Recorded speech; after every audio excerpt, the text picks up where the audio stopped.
সময় নবী আমার মুস্কি হাসলেন। কিন্তু যখন সাহাবায়ে বেঈমানদের মৃত্যুর কথা বর্ণনা করার কথা বললেন, নবী আমার দুইটা চোখের পানিগুলা ফেলে ফেলে কান্না করে ডাক দেয়া করে, সাহাবীরা ও আমার প্রাণের সাহাবীরা, বেঈমান উম্মতের মৃত্যুটা অনেক ভয়ানক।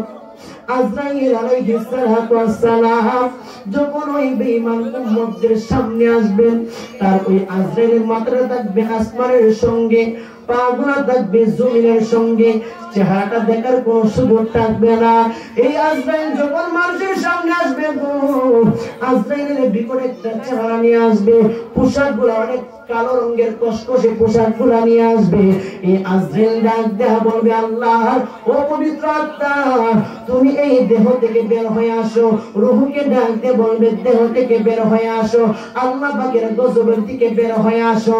যেই মাত্র আজরাইল এই কথা বলবেন, অপবিত্র আত্মা হাদিস শরীফের মধ্যে পাওয়া যায়, আজরাইলকে দেখার সঙ্গে সঙ্গে বেঈমানদের দেহের ভিতরে যে রূহটা রয়েছে, এই রূহটা ছুটাছুটি করে শুরু করবে, পালানোর জন্য চেষ্টা করবে।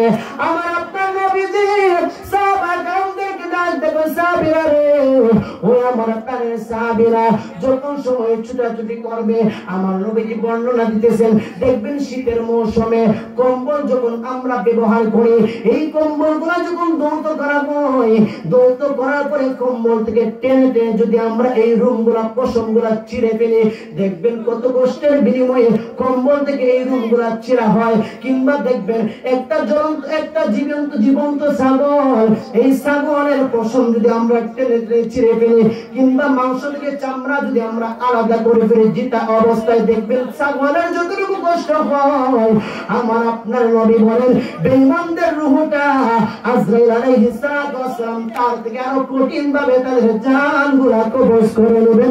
চিৎকার মেরে বলি আমরা নাউজুবিল্লাহ।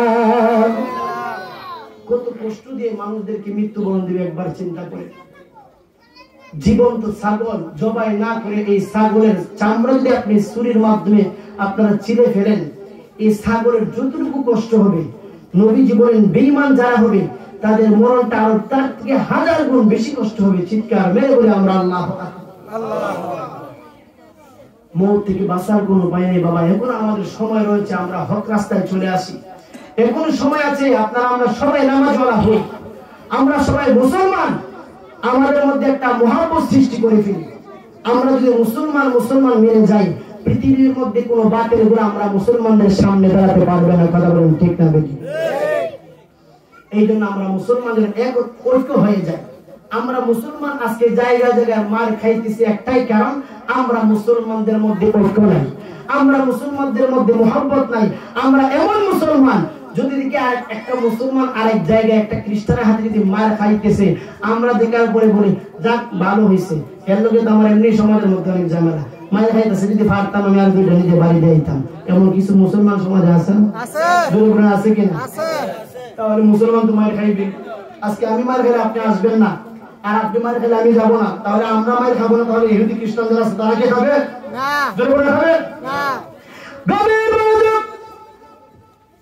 ইমানদারের মৃত্যু এবং বেঈমানদের মৃত্যু আমার নবীজি পার্থক্য করে দিলেন। এবার সাহাবায়ে কেরামদেরকে ডাক দেবে, সাহাবীরা এই মৃত্যুর পরে মানুষগুলা কবরের মধ্যে চলে যাবে। আমরা সবাই জানি কবরের মধ্যে মানুষগুলা যাওয়ার পরে 3টা প্রশ্ন করবে। জোরে বলেন কয়টা প্রশ্ন? আরো জোরে বলেন কয়টা প্রশ্ন? কিন্তু বাবা এই 3টা প্রশ্ন যদিও সাধারণ প্রশ্ন, এই 3টা প্রশ্নের উত্তর আমরা সবাই জানি। প্রথম প্রশ্ন হলো মা রব্বুকা, মা দীনুকা, মা কুনতা তাকুলু ফি হাযা রাজুল। এই 3টা প্রশ্নের জবাব আমরা দুনিয়ার মধ্যে সবাই মুখস্থ জানি। পৃথিবীর মধ্যে সমাজের মধ্যে দেখবেন যদি কোনো ছাত্র বলা এই পড়াশোনা করে পড়া যদি মুখস্থ করা যায়, পরীক্ষার হলের মধ্যে যদি পরীক্ষা দেয়, এই ছাত্রগুলা সঠিকভাবে প্রশ্নের উত্তর জবাব গুলা দিতে পারে। কিন্তু এমন কবরের 3টা প্রশ্ন যদি কোনো ব্যক্তি দুনিয়ার মধ্যে মুখস্থ মুখস্থ করে যায়। আমার আপনার নবী বলেন মুখস্থ করলে কবরের মধ্যে প্রশ্নের জবাব দেওয়া যাবে না, মুখস্থ থাকলে এই কবরের মধ্যে প্রশ্নের জবাব গুলো দেওয়া যাবে না। আবার সাহাবায়ে কেরাম ডাক দেবে ইয়া রাসূলুল্লাহ, নবী গো, ও মায়ের নবীজি, তাহলে এই তিনটা প্রশ্নের জবাব মানুষ কি করে দিবে? নবী আমার ডাক দেবে সাহাবী, ও আমার প্রাণের সাহাবীরা রে, যে ব্যক্তিগুলো দুনিয়ার মধ্যে আল্লাহ পাক রব্বুল আলামিনের হুকুমগুলো পালন করবে, ওই ব্যক্তিগুলো আমলের বরকতে, আমলের কারণে ঈমান যদি সঠিক হয়, নবী বলেন আখলিস দীনাকা ইয়াকফিকাল আমালুল কলিল, তোমরা অল্প আমল যদি করতে পারো, ঈমান যদি সঠিক হয়, অল্প আমলই নাজাতের জন্য যথেষ্ট হয়ে যাবে। এই জন্য যেই ব্যক্তিগুলো দুনিয়ার মধ্যে আল্লাহ পাক রব্বুল আলামিনের হুকুমগুলো পালন করবে, এই ইবাদতের কারণে কিয়ামতের ময়দানে কবর জিন্দেগীর মধ্যে আলমে বরজখের মধ্যে ওই ব্যক্তিগুলো তিনটা প্রশ্নের জবাব দিতে পারবে। চিৎকার মেরে বলি আমরা আল্লাহু আকবার। কবরে হেরা যাবে তো কঠিন, সহিতে আমি পারিব না, বলুন কবরে যাবে তো কঠিন, পারিব না, খবর আজাব তো কঠিন, সহিতে আমি পারিব না। তুমি দয়াময় হে রহিম, তুমি দয়াময় হে রহিম, চাই যে তোমার করুণা, খবর আজাব তো কঠিন, সহিতে মোরা পারিব না, মৃত্যু যন্ত্রণায় তো কঠিন, সহিতে মোরা পারিব না। চিৎকার মেরে বলি আমরা আল্লাহু আকবার। ও যুবক ভাইয়েরা, এই গোয়াল করেন আমার মুরব্বি ওয়াজিরা, এই জন্য আপনাকে আমাকে দুনিয়ার মধ্যে অবশ্যই অবশ্যই আমল করতে হবে। আমল ছাড়া বাবা ঈমানের কোনো মূল্য থাকবে না। আমল যদি না করেন, হাদিস শরীফের মধ্যে বর্ণনা হয়েছে, আমরা সবাই জানি সুন্দর একটা নতুন একটা লোহা যদি আপনি বাজার থেকে ক্রয় করেন, এই লোহাটা যদি জমিনের মধ্যে ফেলে দেন, এক সপ্তাহ কিংবা 2 সপ্তাহ কিংবা 1 মাস কিংবা 2 মাস, দেখবেন এই নতুন লোহার মধ্যে দেখবেন জং ধরে ফেলেছে, মাটিগুলো আস্তে আস্তে লোহাটাকে বক্ষণ করে ফেলবে। মানুষ যদি ইমানদার হয়, এই ইমানদার হওয়ার পর মানুষ যদি কোনো আমল না করে, এই আমল না করার কারণে আস্তে আস্তে লোহার মতো ইমানটা ধ্বংস হয়ে যাবে, ইমানটা ধ্বংস হয়ে যাবে। এই জন্য বাবা রে, আমল করেন, আমলের মাধ্যমে নাজাত পাবে। আমার আল্লাহ পাক রব্বুল আলামিনের ফেরেশতাগুলো কবরের মধ্যে 3টা প্রশ্ন করবেন। আমরা সবাই জানি মানুষ যখন কবরের মধ্যে চলে যাবেন, এই কবরের মধ্যে 3টা প্রশ্ন করার আগে 2 জন ফেরেশতা উপস্থিত হবেন। কয়জন ফেরেশতা? জোরে বলুন, কয়জন ফেরেশতা? একজনের নাম হলো মুনকার, আরেকজনের নাম হলো নাকির। 2 জন ফেরেশতা সাধারণ আকৃতির মাধ্যমে কবরের মধ্যে প্রবেশ করবেন না। হাদিস শরীফের মধ্যে পাওয়া যায় এই 2 জন ফেরেশতার হাতের আঙ্গুলের নখগুলো থাকবে দুনিয়ার এক প্রান্ত থেকে আরেক প্রান্ত। শুধু তাই নয়, চোখগুলো থাকবে নীল বর্ণের, মাথার চুলগুলো থাকবে পা পর্যন্ত, চোখগুলো থাকবে অনেক বড় বড়, তাদের হাতের মধ্যে একটা লোহার হাতড়ি থাকবে। নবীকে যখন সাহাবায়ে কেরাম ডাকতে গিয়ে ইয়া রাসূলুল্লাহ, নবী গো, ও মায়ার নবীজি, এই হাতুড়ি কি দুনিয়ার হাতুড়ির মতো নাকি? নবী আমার ডাক দেখে সাহাবী রে, ও আমার প্রাণের সাহাবীরা, এই হাতুড়ি দুনিয়ার কোনো সাধারণ হাতুড়ি না। এই হাতুড়ির মাধ্যমে যদি দুনিয়ার কোনো পাহাড়ের মধ্যে একটা বাড়ি দিত, ওই পাহাড়টা ছিন্ন ভিন্ন হয়ে তুলার মতো আসমানের মধ্যে উড়ে যাইত। চিৎকার মেরে বলি আমরা আল্লাহু আকবার। কত ভয়ানক! এই হাতুড়ির মাধ্যমে যদি পাহাড়ের মধ্যে একবার বাড়ি দেওয়া হতো, এই বড় পাহাড়গুলা একদম ছিন্ন ভিন্ন হয়ে চুরমার হয়ে এই পাহাড়গুলা তুলার মতো রেখে আসমানের মধ্যে উঠতে থাকতো। চিৎকার মেরে বলে আমরা আল্লাহু আকবার। আর আপনারা বলুন তো, কবরের আযাব কি সাধারণ আযাব? সাধারণ কোন আযাব? এই আযাব থেকে বাবা আমরা বাঁচতে পারবো? যদি আমরা আমলবিহীন কোন মানুষ আমরা মৃত্যুবরণ করি, তাহলে অবশ্যই আমাদেরকে সবাইকে কবরের আযাবগুলো সহ্য করতে হবে। কথা বলেন ঠিক না বেঠিক? আমরা তো দুনিয়ার আযাব সহ্য করতে পারি না। দুনিয়ার সাধারণ আগুন যে আগুনের মধ্যে আমরা 1 মিনিট একটা আগুনের আংরার মধ্যে আমরা একটা আগুন হাতের মধ্যে নিতে পারবো, কিন্তু তার থেকে হাজার হাজার গুণ কোটি হাজার হাজার গুণ পাওয়ারশীল আগুন দিয়ে মানুষদেরকে জ্বালানো হবে। এই জন্য আমার বাবা আগুন থেকে বাঁচতে হবে। কথা বলেন ঠিক না বেশি? গভীর মনোযোগ আমার বাবারা মহাব্বতে বসে যান। আমার দুইজন ফেরেশতা যখন কবরের মধ্যে পাঠিয়ে দিবেন, এই ফেরেশতারা মানুষদেরকে তর্জন গর্জনের মাধ্যমে দমকের সুরে যখন কবরের মধ্যে জিন্দা করবেন, উঠাবেন, উঠানোর পরে প্রশ্ন করবেন মা রব্বুকা, তোমার রবকে, মা দিনুকা, তোমার দিনকে, মা কুনতা তাকুলু ফি হাদার রাজুল। হাদিস শরীফের মধ্যে পাওয়া যায় আজকে তো সমাজের মধ্যে অসংখ্য মানুষ আছে, নবী যেহেতু মরে গেছে, এই নবী মনে হয় আর কখনো গোয়াল করার জমির মধ্যে আসতে পারবে না। আল্লাহ হয়তো তাকে এই ক্ষমতা দেন নাই, অথচ এই প্রশ্নটিকে আমরা বুঝতে পারলাম আমার আপনার নবীজি মদিনা থেকে কবরের মধ্যে আসতে পারবেন, মদিনা থেকে গোয়াল করার জমির মধ্যে আসতে পারবেন। হাদিস শরীফ সাক্ষী দেয়, আমার বানানো কোনো কথা নয়। মা কুনতা তাকুলু ফি হাদার রাজুল, হাদিস শরীফের মধ্যে পাওয়া যায় এই ফেরেশতারা আমার আপনার নবীকে আঙ্গুল দিয়ে দেখে বলবে এই ব্যক্তি সম্পর্কে দুনিয়ার মধ্যে তোমার কেমন ধারণা ছিল। চিৎকার মেরে বলি সুবহানাল্লাহ। তাহলে নবী কি কবরের মধ্যে আসার ক্ষমতা আল্লাহ দিবেন কিনা? দিছে। জোরে বলুন দিছে কিনা? দিছে। আরো জোরে বলুন দিছে কিনা? দিছে। তাহলে এই ক্ষমতার মালিক কে বানিয়েছেন? আল্লাহ। আমার আপনার নবী চাইলে যে কোনো স্থানের মধ্যে আল্লাহর হুকুমে আসতে পারেন। এই জন্য বলা হয়েছে মা কুনতা তাকুলু ফি হাদার রাজুল। যদি এই কথা না বলা হতো তাহলে আমার নবীজিকে উল্লেখ করা হতো না। এই জন্য আমার বাবাজিরা ইমানদারদেরকে যারা থাকবেন, ইমানদারদেরকে 3টা প্রশ্ন করার পরে 3টা প্রশ্নের উত্তর সহজভাবে দিয়ে দিবেন। মা রব্বুকা, আমার রব হলেন আল্লাহ। মা দিনুকা, আমার দিন হলো ইসলাম। মা কুনতা তাকুলু ফি হাদার রাজুল। ইনি কোন সাধারণ কোন ব্যক্তি নয়, এই মানুষগুলো আঙ্গুল দিয়ে বলবে ইনি হলেন রাহমাতাল লিল আলামিন নবী, ইনি হলেন আমার খাতামুন নবীন, ইনি হলেন আমার নূরুন আলা নূর নবী। চিৎকার মেরে বলে আমরা আল্লাহু আকবার। আল্লাহর নবী, নূরের নবী, আমরা আল্লাহর নবী, নূরের নবী, আমরা জগৎ নাই গো তুলনা। নূরে জলমল জলমল করে সোনার মদিনা, বল নূরে জলমল জলমল করে সোনার মদিনা। বলেন আল্লাহর নবী, নূরের নবী, আমার আল্লাহর নবী, নূরের নবী, আমরা জগৎ নাই গো তুলনা। নূরে জলমল জলমল করে সোনার মদিনা। আল্লাহুম্মা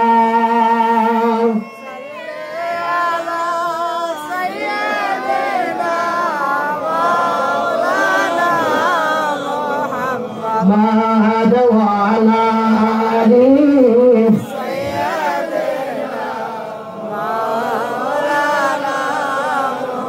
একটা জবান বন্ধ রাখবেন না, চিৎকার মেরে বলে আমরা ইয়া রাসূলুল্লাহ, ইয়া রাসূলুল্লাহ। হে আমার বাবাজিরা, ইমানদার গুলা 3টা প্রশ্নের জবাব দিয়ে ফেলবেন। যারা বেঈমান মানুষগুলা কবরের মধ্যে শুয়ে থাকবেন, ফেরেশতাগুলো ডাক দিয়ে বলবে আল্লাহর বান্দা, মার রব্বুকা, তোমার রব কে? এই ব্যক্তি যদি ইমানদার না হয়, বেঈমান হয়, বলবে না আদরি, আমি কিছুই জানি না। মা দিনুকা, আমি কিছুই জানি না। না আদরি, আমি জানি না। মা কুনতা তাকুলু ফি হাদার রাজুল, বলা হবে এই ব্যক্তি সম্পর্কে দুনিয়ার মধ্যে তোমার কেমন ধারণা ছিল। ব্যক্তি যদি বেঈমান হয়, ডাক দেয়া বলবে এই ব্যক্তি সম্পর্কে আমি কিছুই জানি না। দুনিয়ার মানুষগুলা যা বলতো আমিও তাদের সঙ্গে তাই বলতাম।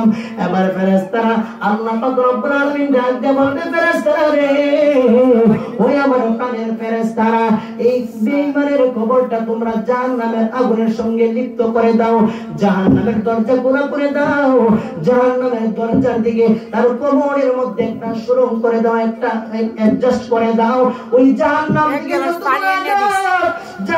থেকে যত আযাব, এই সাজাগুলো সেই কবরের মধ্যে পাবে। শুধু তাই নয়, আমাদের সমাজের মধ্যে দেখবেন বাবা কিছু মানুষ আছেন, আমরা মুসলমান কবরের মরণের চিন্তা করে না বাবা রে। হাজার হাজার কোটি টাকার মালিক এই দুনিয়ার মধ্যে রয়েছেন, লক্ষ টাকার মালিক মানুষগুলো রয়েছেন। আমরা মানুষগুলো সম্পদের জন্য ভাইকে আমরা হত্যা করে ফেলি, বাবা সন্তানকে হত্যা করে ফেলে, সন্তান বাবাকে হত্যা করে ফেলে সম্পদের জন্য। কিন্তু একটা বার চিন্তা করো, ওই কবরের মধ্যে আপনার সম্পদ কোনো কাজে আসবে না, টাকা কোনো কাজে আসবে না। আজরাইল যদি আপনার সামনে চলে আসে, আজরাইলকে যদি বলেন আপনাকে আমি 1 লক্ষ টাকা দান করবো, 1 কোটি টাকা আমি দান করবো, আমাকে মাত্র 1 মিনিট সময় দুনিয়ার মধ্যে দাও, 1 মিনিট সময় আপনাকে দেওয়া হবে না। এই জন্য কুরআনুল কারীমের মধ্যে বলা হয়েছে ফামাইয়া আমাল মিসকালা যাররাতিন খায়রান ইয়ারা ওয়া মাইয়া আমাল মিসকালা যাররাতিন শাররান ইয়ারা। প্রত্যেকটা ব্যক্তির বিচার হবে তার কর্ম অনুসারে। কথা বলেন ঠিক না বেদে? এই জন্য কবি বলে ওরে বিচার হবে কর্ম অনুসারে কঠিন হাসরে, ওরে বিচার হবে কর্ম অনুসারে, ওরে শাস্তি হবে কর্ম অনুসারে কঠিন হাসরে, শাস্তি হবে কর্ম অনুসারে। চিৎকার মেরে বলি আমরা আল্লাহু আকবার।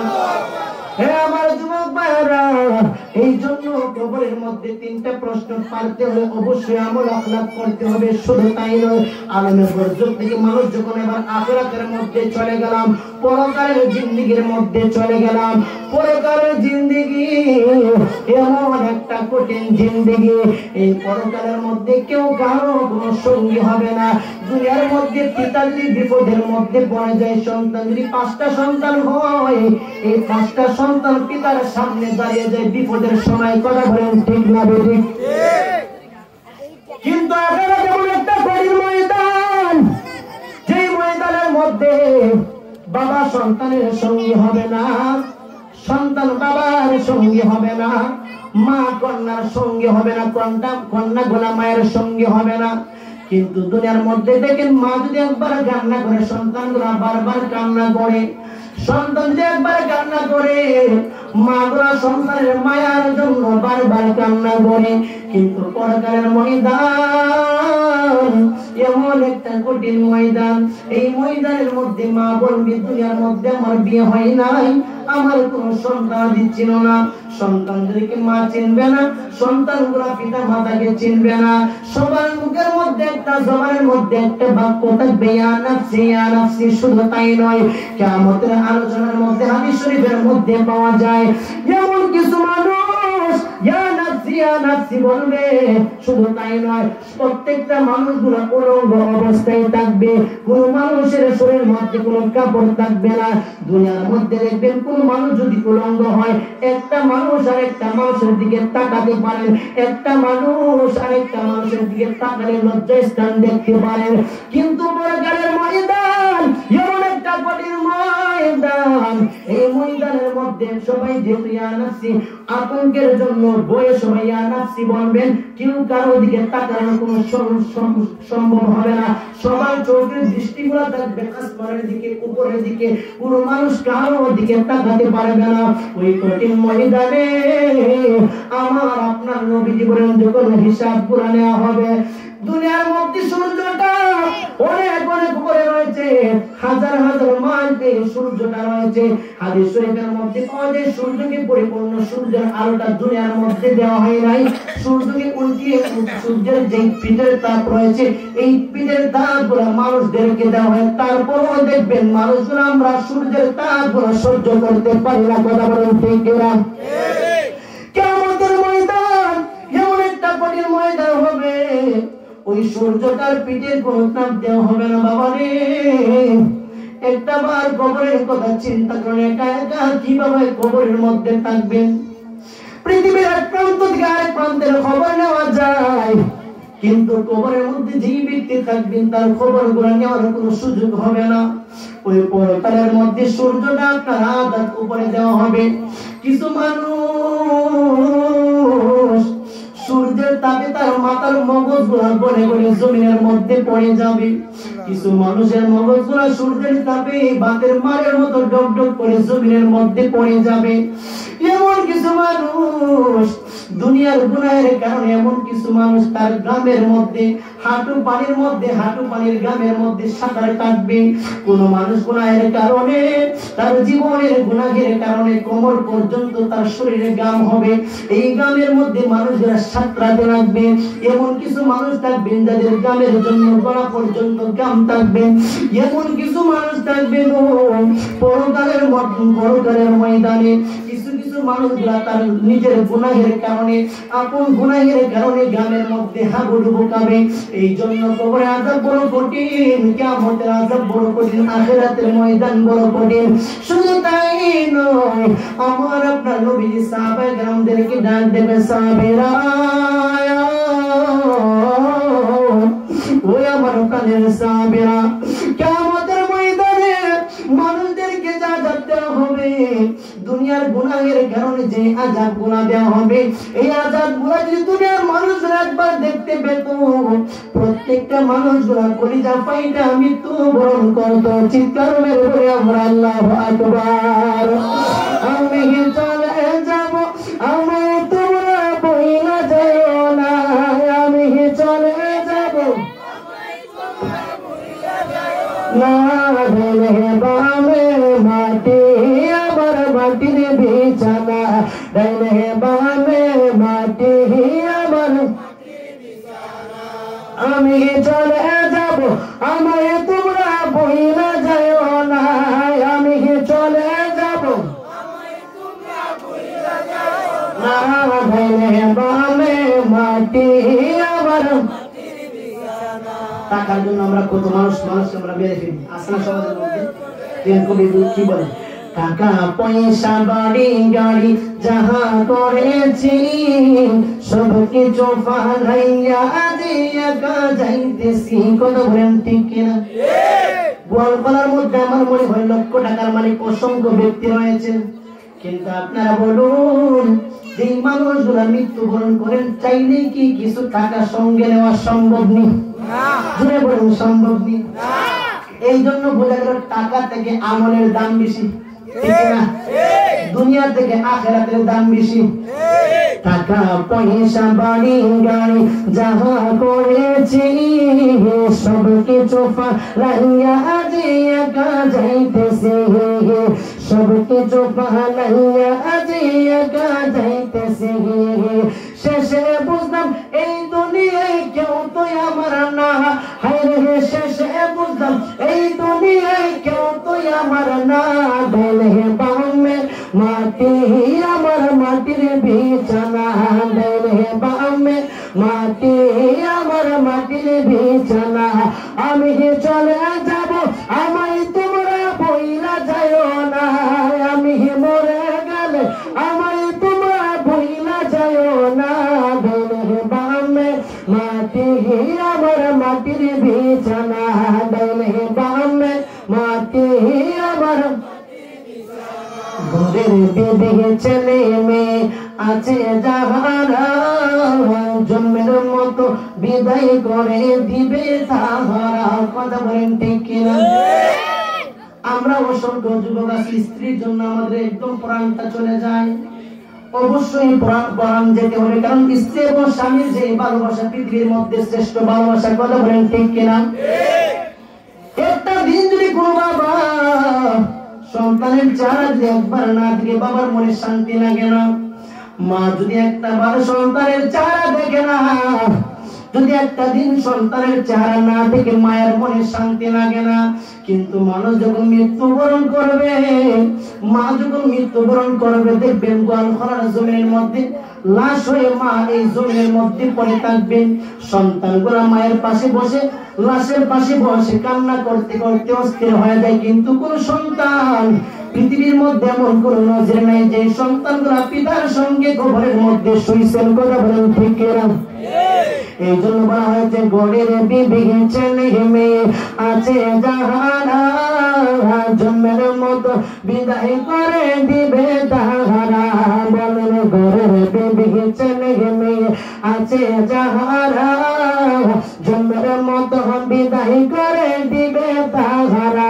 হায়রে শেষে বুঝলাম এই দুনিয়ায় কেউ তো আমার না। হায়রে এত নিষ্ঠুর হবে মানুষ তা তো জানতাম না। ডাইনে বামে মাটি আমার মাটির বিছানা, ডাইনে বামে মাটি আমার মাটির বিছানা। চিৎকার মেরে বলি আমরা আল্লাহু আকবার। এই জন্য একটা বড় কঠিন ময়দান, এই কঠিন ময়দানে কেউ কারো সঙ্গী হবে না। নবী আমার ডাক দেবে সাহাবীরা আখিরাতের ময়দানে আযাবের কথা তোমাদেরকে আমি কি বলবো। আমার আল্লাহ পাক রব্বুল আলামিন আমি মায়ের নবীজিকে যখন আমার আল্লাহ দিদার দিলেন মেরাজের মধ্যে নিয়ে, যেহেতু কবরের আলোচনা মেরাজের আলোচনার মধ্যে না গেলে হয়তো কবরের এই আযাবটা আপনারা বুঝতে পারবেন না। আল্লাহ পাক রব্বুল আলামিন মায়ের নবীজিকে যখন মেরাজের মধ্যে নিলেন, আমার আল্লাহ পাক রব্বুল আলামিন আপনার আমার নবীজিকে আল্লাহ দুইটা জিনিস দান করলেন, দুইটা নিয়ামত। কয়টা নিয়ামত? দুইটা। জোরে বলুন কয়টা নিয়ামত? একটা নিয়ামত হলো নবী গো ও আমার মায়ের নবীজি 1,24,000 মতান্তরে 2,24,000 নবী রাসূল আমি আল্লাহ দুনিয়ার মধ্যে প্রেরণ করেছি, কিন্তু আমি আল্লাহ পাক রব্বুল আলামিন কোন নবীকে জান্নাত গোলা দেখার সুযোগ দেই নাই, কোন নবীকে আমি জাহান্নামের মধ্যে প্রবেশ করার সুযোগ দেই নাই। ইয়া রাসূলুল্লাহ নবী গো ও মায়ার নবীজি, যেহেতু আমি আল্লাহ আপনি নবীজিকে মহব্বত করি, ভালোবাসি, ইয়া রাসূলুল্লাহ আমি আল্লাহ পাক রব্বুল আলামিন আপনি নবীজিকে দুইটা নিয়ামত দান করলাম। একটা হলো আপনি নবীজি আপনি জান্নাত গুলো পরিদর্শন করবেন এবং জাহান্নাম আপনি নবী পরিদর্শন করবেন। চিৎকার মেরে বলি আমরা আল্লাহু আকবার। নবীজিকে আল্লাহ এই জন্য জান্নাত জাহান্নাম পরিদর্শন করিয়েছেন, কারণ আমার আল্লাহ পাক রব্বুল আলামিন জানেন আমার নবী হলেন রহমতের নবী। ওয়ামা আরসালনাকা ইল্লা রাহমাতান লিল আলামিন। এই নবীর কাজই হলো উম্মতদেরকে সাফায়াত করে জান্নাতের মধ্যে নিয়ে যাওয়া। কথা বলেন ঠিক না? যদি জান্নাত জাহান্নাম নবী পরিদর্শন না করতেন তাহলে উম্মতদেরকে কিভাবে জান্নাত এবং জাহান্নামের বর্ণনা দিতেন? কথা বলেন ঠিক না? ঠিক। নবী মওজুদ রাহমাতান লিল আলামিন নবীজি যেই মাত্র আল্লাহ পাক রব্বুল আলামিনের হুকুমে দুইটা নিয়ামত দেখার সুযোগ পেলেন, জিবরাইল ডাক দেবে ইয়া রাসূলুল্লাহ নবী গো ও মায়ের নবীজি দয়ার নবীজি আপনি কি আগে জান্নাত পরিদর্শন করবেন নাকি জাহান্নাম পরিদর্শন করবেন? নবী আমার ডাক দেবে জিবরাইল ও জিবরাইল আমি তো রহমতের নবী গজবের নবী নয়, আমার যে উম্মতগুলো জান্নাতের মধ্যে আছে অবশ্যই তারা অনেক আনন্দের মধ্যে রয়েছে, আমি এই জন্য জান্নাত আগে নয় জাহান্নামগুলো আমি আগে পরিদর্শন করব। আমার গুনাহগার উম্মতগুলো কেমন হালতে এই জাহান্নামের মধ্যে আছে এই বিষয়টা আমি নবী দেখার জন্য এবার জিবরাইল ডাক দেবে ইয়া রাসূলুল্লাহ ইয়া হাবিবাল্লাহ ও মায়ের নবীজি আপনি আমার সঙ্গে জাহান্নামের মধ্যে চলেন। আমার নবীজি যেই মাত্র জাহান্নাম পরিদর্শন করার জন্য গেলেন, নবী আমার দেখতেছে এমন কিছু ব্যক্তি রয়েছে যে ব্যক্তিগুলা জাহান্নামের মধ্যে কিয়ামতের ময়দানের মধ্যে অসংখ্য বড় বড় পেট নিয়ে জমিনের মধ্যে পড়ে রয়েছেন অসংখ্য মানুষ। এই মানুষদেরকে লাথি মেরে মেরে তো সকল মানুষগুলা দৌড়তেছে। নবী আমার চিৎকার মেরে নেন, দেখো জিবরাইল তারা কারণে জিবরাইল কেন আমার আল্লাহ এত বড় পেট তাদেরকে আল্লাহ কেন দিলেন? এই পেটের মধ্যে দেখা যে সাপ বিচ্ছুগুলা দংশন করতেছে। জিবরাইল দেখো ইয়া রাসূলুল্লাহ নবী গো ও মায়ার নবী আর একটু সামনে আসেন, আরো অসংখ্য আযাব রয়েছে আপনার উম্মতদের জন্য। এবার জিবরাইল যখন আমার আপনার নবীকে একটু সামনে নিলেন, আমার আপনার নবী দেখতেছে এমন কিছু মানুষগুলো রয়েছে যে মানুষগুলো নিজের হাতের মাধ্যমে নিজের শরীরের গোশতগুলা কেটে কেটে কর্তন করে নিজের মাংসগুলা ছিঁড়ে ছিঁড়ে তারা ভক্ষণ করতেছে। নবী আমার ডাক দেখো জিবরাইল ও জিবরাইল তারা কারণে জিবরাইল কেন আজকের এই কঠিন সময় এই আখিরাতের ময়দানে জাহান্নামের মধ্যে এমন শাস্তি আমার আল্লাহ দিতেছে? এবার জিবরাইল ডাক দেবে ইয়া রাসূলুল্লাহ ইয়া হাবিবাল্লাহ নবী গো, ও মায়ার নবীজি, এইসব উম্মত হলো তারা নবীজি যারা দুনিয়ার মধ্যে হারামগুলা ভক্ষণ করত, সুদের তালিকার মধ্যে যারা নাম লেখাইত, এদেরকে আমার আল্লাহ আজকের এই জাহান্নামের মধ্যে এমন শাস্তি দিতেছেন। এই কথা বলার পর নবী আমার সামনে গেলেন, ডাক দেবো জিবরাইল, তারা কেন তাদের শরীরের এই মাংসগুলা চিবিয়ে চিবিয়ে ভক্ষণ করতেছে? জিবরাইল ডাক দেবো, ইয়া রাসূলুল্লাহ নবী গো, ও মায়ার নবী জানেননি কেন তারা তাদের শরীরের মাংসগুলা ছিঁড়ে ছিঁড়ে নিজে নিজে ভক্ষণ করতেছে? তার একটাই কারণ, ও মায়ার নবীজি, আপনার এই উম্মতগুলা দুনিয়ার মধ্যে এতিম মানুষদের হকগুলা মেরে খাইতো, এতিম মানুষের সম্পদগুলা আত্মসাৎ করে খাইতো, এতিম সন্তানগুলোর হকগুলা মেরে খাওয়ার কারণে, আত্মসাৎ করার কারণে আজকের এই জাহান্নামের মধ্যে আমার আল্লাহ তাদেরকে এমন কঠিন আযাব দিতেছেন। চিৎকার মেরে বলে আমরা নাউযুবিল্লাহ। আপনারা বলেন আমাদের সকলকে জাহান্নামের আযাব থেকে বাঁচার দরকার আছে কিনা? আরো জোরে বলুন, দরকার আছে কিনা? এই কঠিন আযাব থেকে যদি বাঁচতে হয় আপনাকে আমাকে অবশ্যই আল্লাহর হুকুমগুলো পালন করতে হবে। এবার আখিরাত থেকে আমরা গেলাম মিজানের পাল্লার মধ্যে। এই মিজানের পাল্লার মধ্যে যাওয়ার পরে মানুষদের নেকি এবং বদিকে অর্জন করা হবে। এমন কিছু মানুষদের নেকির কারণে মানুষগুলা জান্নাতে চলে যাবে। শুধু তাই নয়, নবী আমার ডাক দিবে, সাহাবীরা, ওই আমার প্রাণের সাহাবীরা, যাদের নেকির পাল্লাটা ভারী হয়, ওই মানুষের নেকিগুলো ডান হাতের মধ্যে দেওয়া হবে। মানুষগুলো হাসতে হাসতে জান্নাতের মধ্যে চলে যাবে। আবার এমন কিছু মানুষ, আমার এমন কিছু উম্মত থাকবে, যে উম্মতগুলো মিজানের পাল্লার মধ্যে যাওয়ার পর দেখা যাবে তার নেকি থেকে বদিগুলো বেশি হয়ে যাবে, বদির পাল্লাটা ভারী হয়ে যাবে, গুনাহের পাল্লাটা ভারী হয়ে যাবে। এ আমার যুবক ভাইয়েরা, এ মুরব্বী আব্বাজিরা, এই জন্য গুনাহের কাজকর্ম করবেন না। বারবার আপনারা আল্লাহর দরবারে তাওবা করতে হবে, তাওবা করতে হবে। যদি একটা বার জীবনে গুনাহ করেন আর যদি তাওবা না করেন, হাসরের ময়দানে আমার আল্লাহ ফেরেশতার মাধ্যমে আপনার গুনাহের আমলনামা আপনার হাতে, হাদিস শরীফের মধ্যে পাওয়া যায়, গুনাহগারের বাম হাত পিছন দিকে নিয়ে এই বাম হাতের মধ্যে গুনাহের পাল্লা যখন ধরিয়ে দিবেন, এই মানুষগুলোকে আল্লাহর ফেরেশতাগণ জাহান্নামের বেড়ি পড়িয়ে পড়িয়ে জাহান্নামের মধ্যে টেনে টেনে জাহান্নামে নিক্ষেপ করাবেন। চিৎকার মেরে বলে আমরা নাউযুবিল্লাহ। আপনারা বলুন, এই কঠিন আযাব থেকে আমাদের বাঁচার দরকার আছে নি? আরো জোরে বলুন, দরকার আছে নি? এই জন্য আমার যুবক ভাইয়েরা, এই মুরব্বী আব্বাজিরা, এই কবরের আযাব থেকে বাঁচতে হলে নেক আমলের প্রয়োজন রয়েছে। শুধু তাই নয়, এবার মিজান থেকে আমরা যখন ফুলসিরাতে চলে যাব, ফুলসিরাতটা কোনো সাধারণ বিষয় না, অনেক কঠিন একটা বিষয়। ফুলসিরাতের রাস্তা, এই ফুলসিরাতটা মনে হচ্ছে হয়তো মনে সাধারণ একটা ফুলসিরাত, না না না, সাধারণ কোনো ফুলসিরাত নয়। ফুলসিরাতের রাস্তা এমন একটা চিকন রাস্তা, হাদিস শরীফের মধ্যে নবীজি বর্ণনা করেন, এই ফুলসিরাতের রাস্তা হবে চুল থেকে আরো চিকন। চুলে বলুন, চুল থেকে আরো চিকন। তাহলে কেমন চিকন হবে চিন্তা করেন। এই রাস্তা দিয়ে কি যাওয়া সম্ভব না? চুল থেকে চিকন থাকবে, হীরা থেকে আরো দাগ থাকবে। হাদিস শরীফের মধ্যে পাওয়া যায়, আমার আল্লাহ পাক রব্বুল আলামিন নবীদেরকে আল্লাহ পাক রব্বুল আলামিন হুকুম করবেন, আমার আপনার নবীজি সর্বপ্রথম ফুলসিরাতের রাস্তা পাড়ি দিয়ে জান্নাতের মধ্যে চলে যাবেন। এক এক করে নবী রাসূলগণ জান্নাতের মধ্যে যাবেন। তারপরে সাহাবায়ে কেরামগণ যাবেন, শহীদগণ যাবেন, ওলিগণ যাবেন। তারপরে আমরা সাধারণ উম্মত যারা আছি ফুলসিরাত আমরা পাড়ি দিব। তবে আমরা উম্মতের মধ্যে কিছু উম্মত, এমন কিছু উম্মত থাকবে ফুলসিরাতের রাস্তা তারা চাইলে কিন্তু পার হতে পারবে না। হাদিস শরীফের মধ্যে পাওয়া যায়, আল্লাহ পাক রব্বুল আলামিন কিছু বান্দা থাকবেন, যেই বান্দাগুলো দুনিয়ার মধ্যে গুনাহের কাজকর্ম করার কারণে যেই মাত্র এই ফুলসিরাতের রাস্তার মধ্যে পা দিবেন, পাওটা দিতে দেরি হবে, সঙ্গে সঙ্গে এই মানুষগুলোর পা গুলা দ্বিগুণ হয়ে জাহান্নামের মধ্যে নিক্ষেপ হয়ে যাবে। চিৎকার মেরে বলি আমরা নাউযুবিল্লাহ।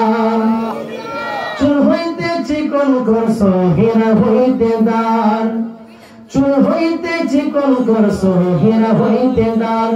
ফুলসিরাতের রাস্তায় আমরা কেমনে হবো আমি গুনাহগার বেহিসাবে দিন গেল আমার কথা বলেন ঠিক কিনা জীবনটা আমাদের শেষ হয়ে যায় জীবনের কোনো হিসাব নেই না কখন জানি ছোট থেকে বড় হয়ে গেলাম আমরা জানি না কখন জানি বড় থেকে মুখের মধ্যে দাড়ি ছিল না আমাদের যুবকের মুখের মধ্যে দাড়ি হয়ে যায় কোন সময় জানি আমার অজান্তে আমরা জানি না দাড়িগুলো কখন জানি কালো থেকে সাদা হয়ে যায় কথা বলেন ঠিক কিনা এই জন্য জীবনের হিসাব নিতে হবে জীবনের হিসাব নিতে হবে ওই ফুলসিরাতের ময়দান এমন একটা কঠিন ময়দান যে ব্যক্তিগুলো গুনাহগার থাকবেন পাগুলা কেটে কেটে দিগন্ত হয়ে মানুষগুলো জাহান্নামের মধ্যে নিক্ষেপ হয়ে যাবে আর যে ব্যক্তিগুলো ইমানদার থাকবে আমার আপনার নবীজি বলেন এই ব্যক্তিগুলো ইমানদার যারা থাকবেন বৃষ্টি দেখবেন বৃষ্টির দিনে এমন কিছু বৃষ্টি দেখবেন হঠাৎ করে বৃষ্টি দেওয়ার সাথে সাথে আবার বৃষ্টিগুলো চলে যায় আসমানের মধ্যে দেখবেন আকাশ যখন কালো হয়ে যায় বৃষ্টি যেভাবে সঙ্গে সঙ্গে দিতে দেরি হয় নিতে দেরি হয় না তো কিছু মানুষগুলা জান্নাতি মানুষ যেই মাত্র ফুলসিরাতের রাস্তার মধ্যে পা দিবেন বৃষ্টির মতো সঙ্গে সঙ্গে ফুলসিরাতের রাস্তাগুলা পাড়ি দিয়ে দেবেন চিৎকার মেরে বলে আমরা আল্লাহু আকবার আল্লাহুম্মা সাল্লি আলা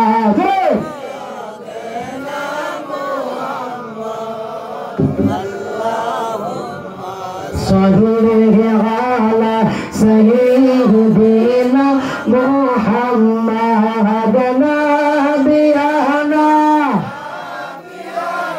مولانا আল্লাহ তুমি দয়া করো নসিব করো মদিনা আল্লাহ তুমি দয়া করো নসিব করো মদিনা নূর নবীকে না দেখাইয়া নূর নবীকে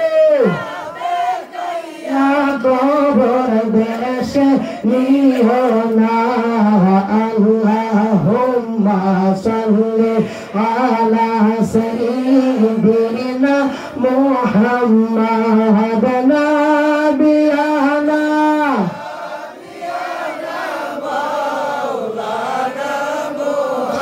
আসুন আমার দয়াল নবী গো বসুন আমার নয়নে আসুন আমার দয়াল নবী গো বসুন আমার নয়নে মন বড়িয়া দেখব আপনাই মন বড়িয়া দেখব আপনাই প্রাণতা কেটে জীবনে আল্লাহুম্মা সাল্লি আলা সাইয়্যিদিনা মুহাম্মাদ নাবিয়ানা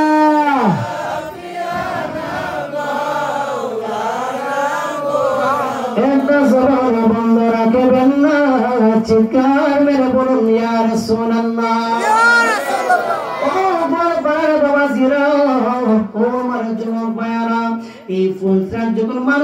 পানি দিয়ে দিবে কেউ জান্নাতের মধ্যে যাবে কেউ জাহান্নামের মধ্যে চলে যাবে এই জায়গার মধ্যে আরেকটা বিষয় রয়েছে আমার আপনার নবীজি এমন রহমতের নবী আল্লাহ পাক রব্বুল আলামিন 1,24,000 মতন করে 2,24,000 নবী রাসূলকে আল্লাহ এক একটা নবীজিকে আল্লাহ এক একটা স্পেশাল দোয়া দান করেছেন কি দান করেছেন দোয়া জোরে বলুন কি দান করেছেন দোয়া স্পেশাল দোয়া দান করেছেন আদম আলাইহিস সালাতু ওয়াস সালাম এই দুনিয়ার মধ্যে স্পেশাল দোয়া করার কারণে হাসরের ময়দানে তার কোন আল্লাহ পাকের দরবারে কোনো সুযোগ নাই কোন ব্যক্তিগুলো নবী বিনে আল্লাহর দরবারে শাফায়াত করতে পারবে না সকল নবীর মধ্যে একজন নবী শুধু শাফায়াত করবেন তিনি হলেন রাহমাতাল লিল আলামিন নবী এত মায়ার নবী এই আদম নবী থেকে ঈসা নবী পর্যন্ত সকল নবীগণ দুনিয়ার মধ্যে দোয়া করার কারণে স্পেশাল বলতে আখিরাতের মধ্যে কার কোন স্পেশাল থাকবে না,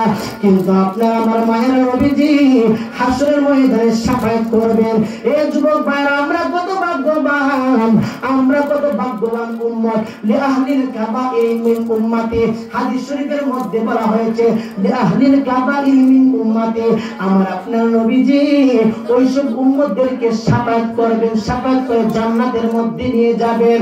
এমন কিছু উম্মত দেখবেন দুনিয়ার মধ্যে কবিরা গুনাহগার, এই কবিরা গুনাহের কারণে এমন কিছু মানুষ তাওবা করলো, কিন্তু তাওবা যদি আল্লাহর দরবারে কবুল না হয়, এমন কিছু কবিরা গুনাহগার উম্মতদেরকে আমার আপনার নবীজি হাসরের ময়দানে সুপারিশ করে জান্নাতের মধ্যে নিয়ে যাবেন।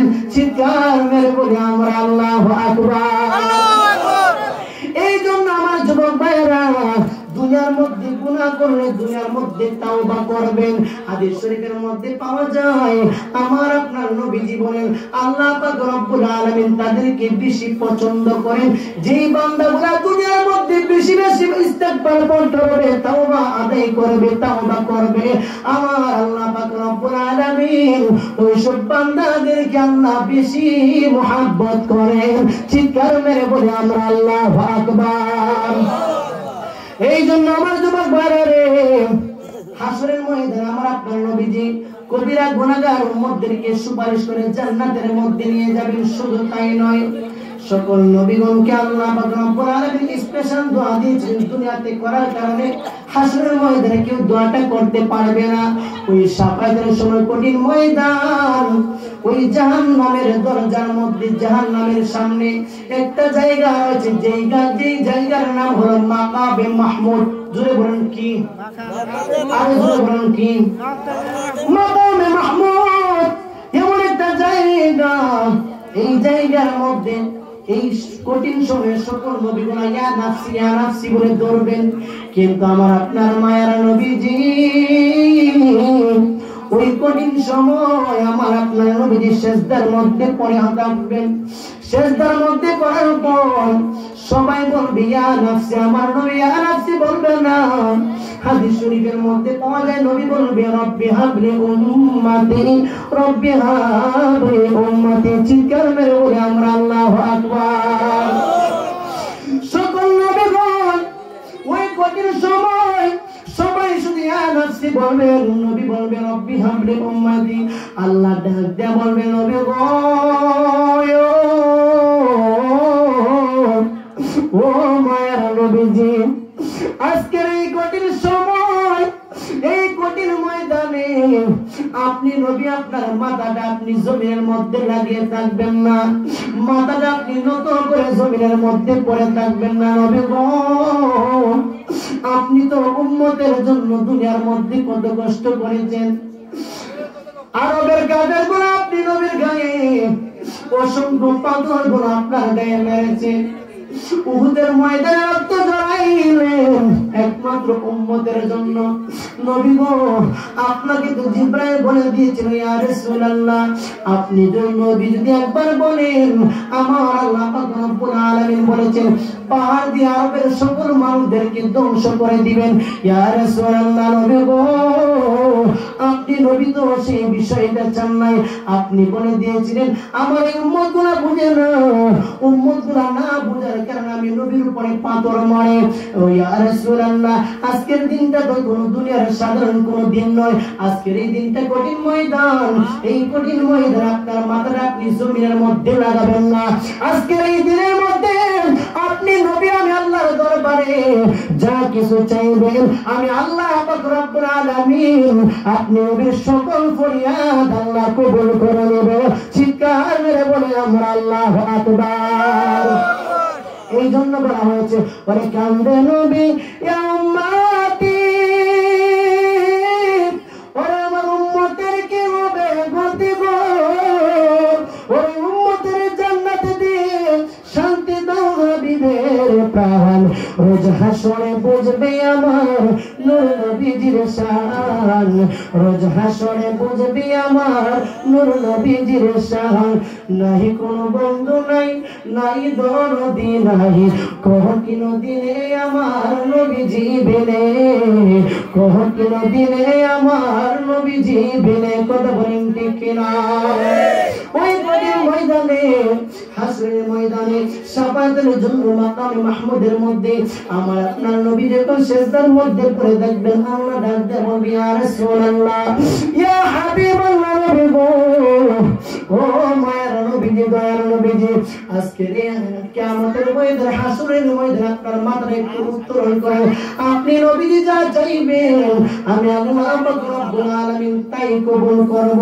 হাদিস শরীফের মধ্যে পাওয়া যায় আল্লাহ পাক রব্বুল আলামিন অসংখ্য কোটি কোটি মানুষদেরকে আল্লাহ জান্নাতের মধ্যে দিয়ে দিবেন আল্লাহ পাক রব্বুল আলামিন হাবিব তারপর মাথাটা উত্তোলন করে না আল্লাহ পাক রব্বুল আলামিন ডাক দেবে ইয়া রাসূলুল্লাহ নবী গো এবার আপনার মাথাটা আপনি একটু তুলেন আমি আল্লাহর দরবার আর সহ্য হচ্ছে না আমি আল্লাহ পাক রব্বুল আলামিন আপনি নবীর দুঃখগুলো আমার সহ্য হয় না এইজন্য আমি আল্লাহ পাক রব্বুল আলামিন কুরআনের মধ্যে ঘোষণা করে দিয়েছিলাম ওয়া তানা লাকা যিকরা আমি আল্লাহ পাক রব্বুল আলামিন আপনি নবীর শান এমন পরিমাণ বুলন্দ করে দিলাম পৃথিবীর মানুষগুলো চাইলে আপনার সম্মান কোনদিন কমাতে পারবে না আর আমি আল্লাহ থেকে আপনাকে কোনো মানুষ আমি আল্লাহ থেকে মহব্বত বেশি করতে পারবে না চিৎকার মেরে বলি আমরা আল্লাহু আকবার।